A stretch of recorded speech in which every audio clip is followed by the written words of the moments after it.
అని అనుకుంటూ ఇంకా సీజన్ అయితే ఎండింగ్ అయిపోతుంది కదా, ఈ లోపు పచ్చడి ఏదైనా చేసుకుందాం అని అనుకుంటూ ఇలా ప్రిపేర్ చేసుకుంటున్నానండి.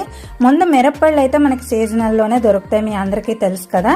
ఇలా సీజనల్లో మనం చేసుకుని నిలవ పెట్టుకోవడానికైనా సరే, అప్పటికప్పుడు చేసుకోవడానికైనా సరే ఇది నిలవ పచ్చడి అయితే చాలా బాగుంటుందండి. కాకపోతే నిలవ పచ్చడి అనేసరికి కొంచెం జాగ్రత్తగా వాష్ చేసుకోవడమే కానివ్వండి, కొంచెం ఎండ పెట్టుకుని చేసుకోవడమే, తడి లేకుండా చేసుకోవడం మనకు ముఖ్యం అనుకుంటాము.